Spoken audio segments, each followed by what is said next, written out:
Hi friends, എല്ലാവർക്കും എൻ്റെ പുതിയ വീഡിയോയിലേക്ക് സ്വാഗതം. എല്ലാവരും സുഖം തന്നെയെന്ന് വിചാരിക്കുന്നു. എന്ത് സുഖമല്ലേ എല്ലാവർക്കും. ഈ ചൂട് തന്നെ ചൂട് തന്നെ ചൂട്. അയ്യോ, ചൂട്ടിട്ടിട്ട് ഇരിക്കാനേ വയ്യ. പുറത്തേക്ക് ഇറങ്ങാനും വയ്യ. ഒരു ഭക്ഷണം ഉണ്ടാക്കാനോ കഴിക്കാനോ ഒന്നിനും പറ്റണില്ല. അത്രയ്ക്ക് ചൂട് തന്നെ.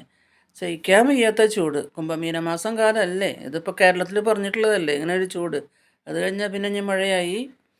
അയ്യോ, അപ്പം ഞാൻ ഈ ചൂട് സമയത്ത് കുടിക്കാൻ പറ്റിയ നല്ലൊരു ഡ്രിങ്ക്സാണ് കേട്ടോ ഉണ്ടാക്കിയിരിക്കുന്നത്.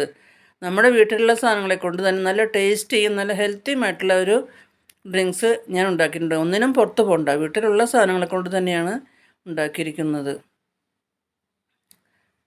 അപ്പോൾ അതെങ്ങനെയാണ് ഉണ്ടാക്കിയെന്ന് നമുക്ക് നോക്കാം കേട്ടോ. എങ്ങും പുറത്ത് പോയി നമുക്ക് അന്വേഷിച്ച് കൊണ്ടുവരേണ്ട ഒരു കാര്യമില്ല. വീട്ടിലുള്ള സാധനങ്ങൾ കൊണ്ട് തന്നെ നമുക്ക് ഈ ചൂടിൽ നിന്ന് രക്ഷ നേടാനായിട്ട് നമുക്ക് നല്ല ഡ്രിങ്ക്സ് നമുക്ക് വീട്ടിൽ തന്നെ ഉണ്ടാക്കാം. അപ്പോൾ അതെങ്ങനെയാണ് ഉണ്ടാക്കിയെന്ന് നമുക്ക് നോക്കാം. അപ്പോൾ അതിന് വേണ്ടി ഞാൻ വീട്ടിൽ നിന്ന് തന്നെ ഒരു മാങ്ങ പൊട്ടിച്ചു കൊണ്ടുവന്നു കേട്ടോ. മാങ്ങയൊക്കെ ചനച്ച് തുടങ്ങി. മുകളിലാണ് കുറേയൊക്കെ ഇങ്ങനെ കാക്കകളും കിളികളൊക്കെ ഇങ്ങനെ കൊത്തിയിടുന്നുണ്ട്. ഞാൻ അത്യാവശ്യമൊക്കെ കുറച്ചൊക്കെ ഇടയ്ക്ക് ഓരോന്നൊക്കെ ഇങ്ങനെ പൊട്ടിച്ചു കൊണ്ടുവരും. അപ്പോഴാണ് പെട്ടെന്ന് ഐഡിയ തോന്നിയത്. ഭയങ്കര ചൂട്. അയ്യോ, നമുക്കൊരു മാങ്ങ പൊട്ടിച്ചൊരു ജ്യൂസ് ഉണ്ടാക്കാമല്ലോ എന്ന്. അങ്ങനെ ഞാനൊരു മാങ്ങ പൊട്ടിച്ച് കൊണ്ടുവന്നു കേട്ടോ. മാങ്ങ താ നല്ലപോലെ ചനച്ചു. അതിൻ്റെ നല്ലപോലെ കഴുകി തുടച്ച് അതിൻ്റെ തൊലിയൊക്കെ ചെത്തി കളഞ്ഞ് ചെറിയ ചെറിയ കഷ്ണങ്ങളാക്കി നുറുക്കി കേട്ടോ. അതിനുശേഷം നമ്മൾ ഗ്രോ ബാഗിൽ നട്ടു വളർത്തിയ നല്ല പുതിന ഇല. ഈ പുതിന എന്താ മണം! ഈ പുതിന ഇലയുടെ മണം എനിക്ക് നല്ല ഇഷ്ടമാണ് കേട്ടോ. നമ്മൾ തന്നെ വീട്ടിൽ നട്ടു വളർത്തിയ പുതിന ഇലയാണ്. അപ്പോൾ അതും കുറച്ച് പൊട്ടിച്ച് കൊണ്ട് നല്ലപോലെ കഴുകി അതും കൊണ്ടുവന്നു. ഈ മാങ്ങക്കൂടെ ഈ പുതിന ഇലയിട്ട് നമ്മൾ അരച്ചെടുക്കുമ്പോൾ നല്ലൊരു പ്രത്യേക ടേസ്റ്റാണ് കേട്ടോ ഈ ജ്യൂസിന്. അതിനുശേഷം ഒരു കഷ്ണം ഇഞ്ചി നല്ലപോലെ കഴുകി ചെറിയ ചെറിയ കഷ്ണങ്ങളാക്കി അതും തയ്യാറാക്കി വെച്ചിട്ടുണ്ട്. ഇതെല്ലാം കൂടി നമുക്കൊരു മിക്സിയുടെ ജാറിലേക്ക് ഇട്ട് കൊടുക്കാം കേട്ടോ. ചെറിയ ചെറിയ കഷ്ണങ്ങളാക്കി വെച്ച മാങ്ങയും പുതിന ഇലയും പിന്നെ ചെറിയ ചെറിയ കഷ്ണങ്ങളാക്കി ഇഞ്ചിയും എല്ലാം ഒരു മിക്സിയുടെ ജാറിലേക്ക് ഇട്ട് കൊടുത്തു കേട്ടോ. അതിനുശേഷം അതിലേക്ക് മധുരത്തിന് ആവശ്യമായ ഒരു 4 ടീസ്പൂൺ പഞ്ചസാരയും കൂടിയും ചേർത്ത് കൊടുക്കുന്നുണ്ട് കേട്ടോ. ഞാൻ പഞ്ചസാരയാണ് ചേർക്കണത് കേട്ടോ. നിങ്ങൾക്ക് കൽക്കണ്ടോ തേനോ എന്തെങ്കിലുമൊക്കെ ഒഴിക്കാവുന്നതാണ് കേട്ടോ. ഞാനിപ്പോൾ പഞ്ചസാരയാണ് ചേർത്ത് കൊടുക്കുന്നത്. അപ്പോൾ പഞ്ചസാരയും കൂടി ചേർത്ത് നല്ലപോലെ ഒന്ന് അരച്ച് കൊണ്ടുവരാം കേട്ടോ. ഇത് നല്ലപോലെ അരച്ച് കൊണ്ടുവന്നു കേട്ടോ. നമുക്ക് അതൊരു പാത്രത്തിലേക്ക് അരിച്ചൊഴിക്കാം. ഇതാ ഒരു പാത്രത്തിലേക്ക് അരിച്ചൊഴിക്കുകയാണ് കേട്ടോ. നല്ല പച്ച കളറായി.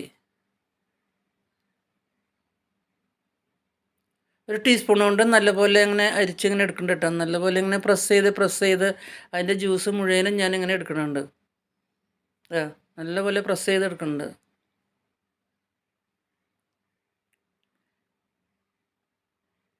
ഇത് ഞാൻ കുറച്ച് വെള്ളം കൂടി ഒഴിച്ച് വീണ്ടും രണ്ടാമതൊന്നും കൂടി അരച്ച് വീണ്ടും അരിച്ചൊഴിച്ചു കേട്ടോ.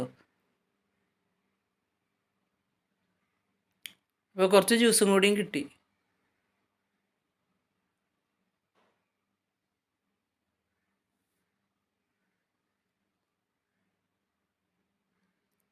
അതിനുശേഷം ആ ജ്യൂസിലേക്ക് ഒരു നുള്ള് കാലാനമക്ക് ബ്ലാക്ക് സോൾട്ട് ഇട്ട് കൊടുക്കുന്നുണ്ട് കേട്ടോ. ഒരു നുള്ള് ബ്ലാക്ക് സോൾട്ട്, പിന്നെ ഒരു നുള്ള് വെളുത്ത കുരുമുളക് പൊടിയും. അപ്പം നല്ല എരിവും പുളിയും മധുരവും എല്ലാം കൂടി ആയ ഒരു ജ്യൂസാണ്.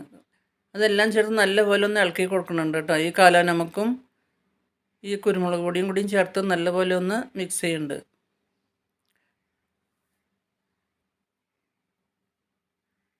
അതിനുശേഷം കുറച്ച് സബ്ജ സീഡ്സ് വെള്ളത്തിലിട്ട് കുതിർത്താൻ വെച്ചിരുന്നു. അതിൽ നിന്ന് 2 ടീസ്പൂൺ അതും കൂടി ചേർത്ത് കൊടുക്കുന്നുണ്ട്. വീണ്ടും നല്ലപോലെ ഇളക്കി ഒന്ന് യോജിപ്പിച്ചു കേട്ടോ. നല്ല ടേസ്റ്റാണ് കേട്ടോ. തണുത്ത വെള്ളമാണ് കേട്ടോ ഞാൻ ഒഴിച്ചു കൊടുത്തത്. ആവശ്യത്തിനുള്ള വെള്ളം കൂടി ഒഴിച്ചിട്ടാണ് ഞാൻ അരച്ചത്. കുറച്ച് തണുത്ത വെള്ളമാണ് ഒഴിച്ചു കൊടുത്തത്, പറയാൻ മറന്നുപോയി. എല്ലാം നല്ലപോലെ യോജിപ്പിച്ചെടുത്തു കേട്ടോ. നല്ല ടേസ്റ്റി ജ്യൂസാണ്. നമ്മുടെ വീട്ടിലുള്ള സാധനങ്ങളെ കൊണ്ട് തന്നെ നമുക്ക് എത്ര പെട്ടെന്ന് നല്ലൊരു ജ്യൂസ് ഉണ്ടാക്കാൻ പറ്റിയത്. ഇതുപോലൊരു ജ്യൂസ് വേറെ കുടിക്കാനില്ല. അത്ര നല്ല ജ്യൂസാണിത്. ഒട്ടും വിഷമയമില്ലാത്ത മാങ്ങയും പിന്നെ നമ്മുടെ പുതിനയിലയും ഒന്നും വിഷമില്ലാത്തതല്ലേ, നല്ല ജ്യൂസാണ്. അപ്പോൾ നിങ്ങളെല്ലാവരും ഇങ്ങനെ ട്രൈ ചെയ്ത് നോക്കിക്കോളൂ കേട്ടോ. അപ്പോൾ ഒരു പുതിയൊരു വീഡിയോ ആയിട്ട് നമുക്ക് വീണ്ടും കാണാം. വീഡിയോ ഇഷ്ടമായാൽ ലൈക്ക് ചെയ്യാനും ഷെയർ ചെയ്യാനും മറക്കരുത്. ആദ്യമായിട്ട് കാണുന്നവരാണെങ്കിൽ സബ്സ്ക്രൈബ് ചെയ്യാനും മറക്കരുത് കേട്ടോ. Thank you for watching.